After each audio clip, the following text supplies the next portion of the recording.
Welcome to Empower. This is a program that focuses on people and workplace. We inspire, we connect, we empower as we learn together. My name is Beatrice Chuchu. I'm happy to host you today. And last week we started a program on commitment, and that is the topic we are going to continue today. I still have my guest with me.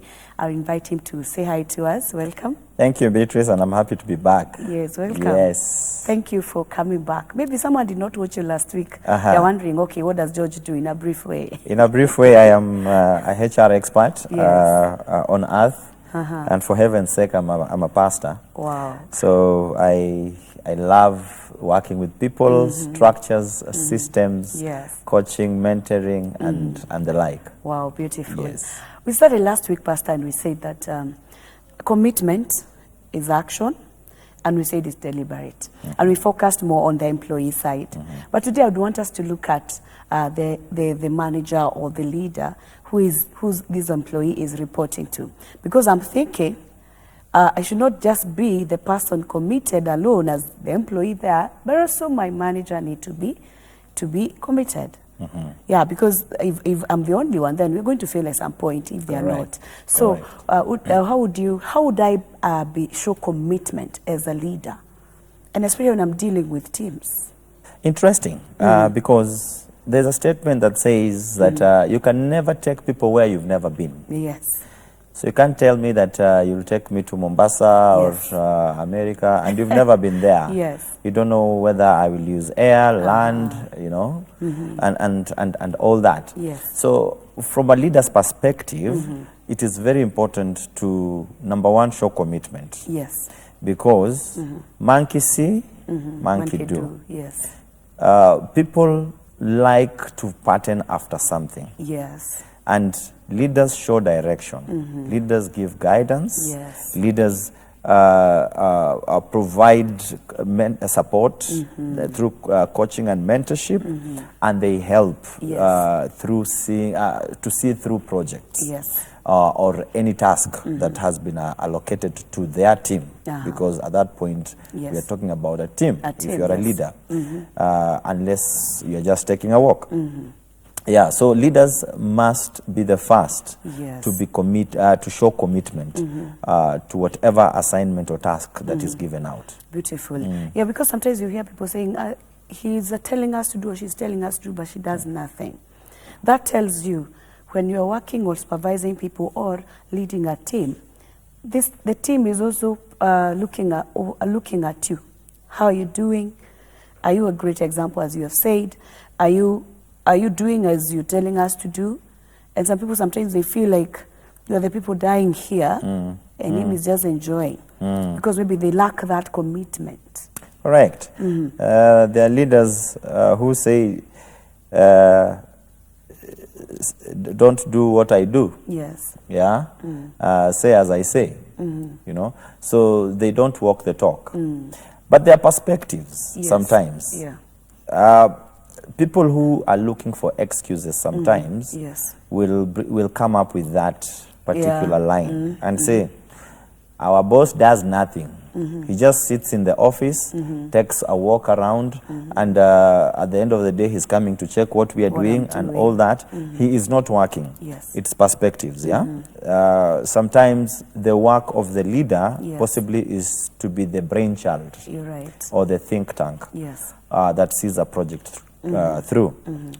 The flip side is that you could have a leader who is not committed. Yes. Half the time they are on social media, half the time they are on calls, you know, all these kinds of distractions. And they're not business calls. They're not business calls, they are personal calls. Yes. They are reading novels or reading, you know, or material that is not really connected to what the work is supposed to entail. Yes. So that is a tragedy when that happens, because you will not know when the storm comes, when the storm hits. You will not know.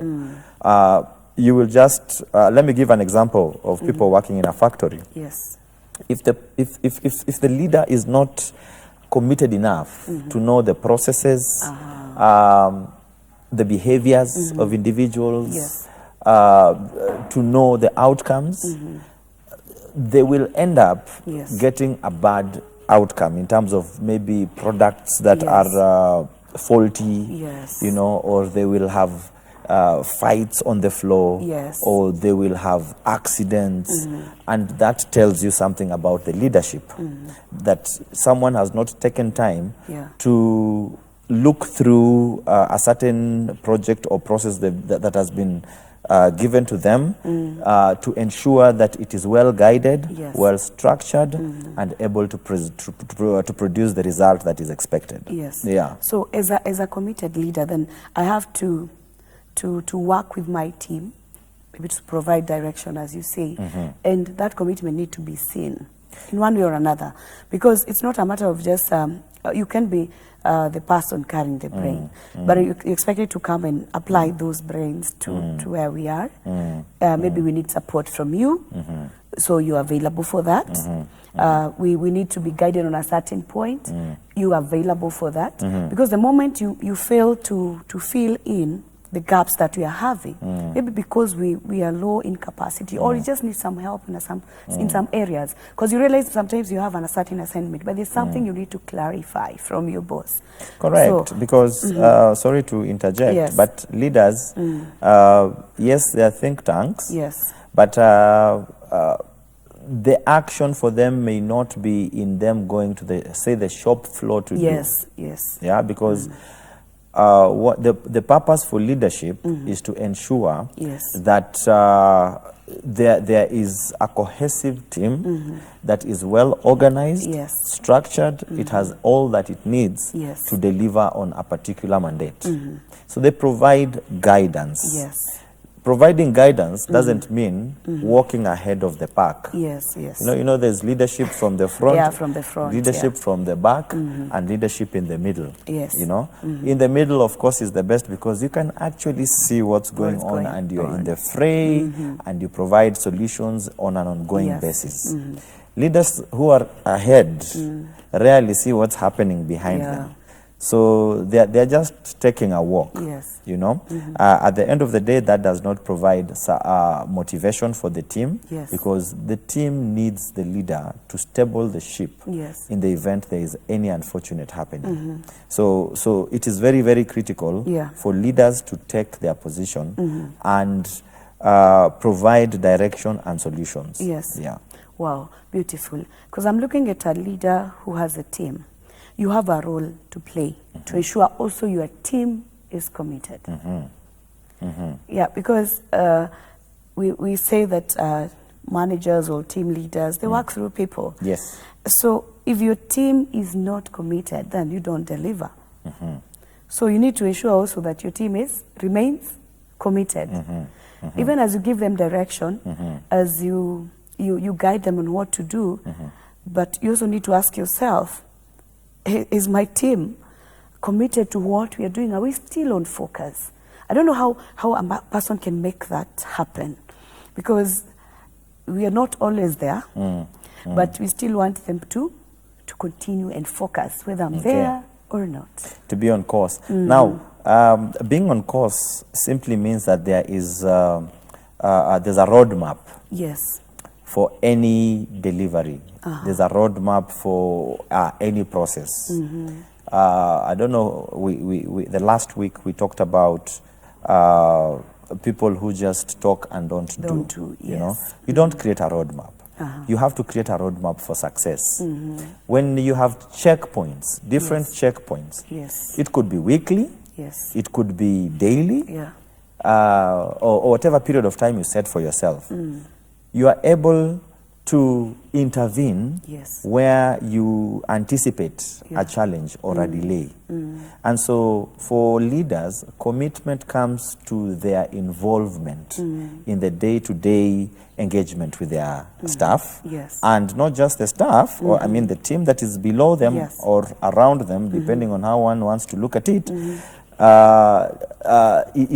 It comes with someone having visibility, having a project roadmap or a work plan that at the end of the day delivers the outcome. Because remember, if the project fails, the onus is on the leader to take responsibility for the failure. And any leader that starts giving excuses as to so-and-so was the weak link, the question is, what did you do about it? You're right. At what point did you get to know that this person is a weak link? You know? So you must take stock, you must be able to get the pulse of the team and know, is someone a bit disengaged? And if they're disengaged, what do I need to do? Is someone suffering from some disciplinary or misconduct, some behavior that has just checked in? Has someone's lifestyle changed? Maybe they used not to drink, now they drink. Maybe they used not to gamble, now they do. You know, or there's any other thing. In terms of drink, I mean coming to work under the influence. You know, is something changed, and what do we need to do about it? Is it affecting work? So their responsibility is to the team. Their responsibility is to the assignment, to ensure that it is seen to the end, not sitting on 14th floor and hurling instructions through phone. That will not work. So you have to ensure that you're in it. I'm looking at maybe clarity of role. Do your team understand what they're supposed to do? Do they have that bigger picture in whatever they do? Because sometimes people feel they're not committed per se just because they don't understand that. After all, what am I doing here? After all, what is my contribution towards this? Correct, so, because if you do not assign roles clearly, it tends to bring confusion. Confusion brings conflict. Where there's conflict, there's lack of motivation. And before you know it, people are distracted from what they're supposed to do. So it is true that the work of the leader is to ensure that every team member understands what they're supposed to do. So we shouldn't just assume they know. You know, sometimes people just come in and we are like, okay, this is your role. You are inducted and you're given what is required, a job description and you sign, KPIs and you sign. If I assume as your leader that is all and let you go, then maybe there's somewhere I will lose. So I need also, what I would say, maybe the leader also need to work with the team so that he can ensure that they are committed to their role. Otherwise, you lose it. And as you say, the senior team will come over to you, okay, absolutely. What's happening? When the questions are asked, they're not asked to the cleaner or the bottom person. And you cannot actually mention them and say, you know, it's Beatrice. And you cannot do that. You know? Working with them simply means taking a daily initiative to know the bloodline, to know how they are as individuals. It goes just beyond work. It goes to them as individuals. Thank you. Thank you. We need to take a break. Thank you. Thank you so much for being part of Empower. I believe we're empowering each other as we continue to learn and become better people. We are taking a short break. We'll be back. Thank you.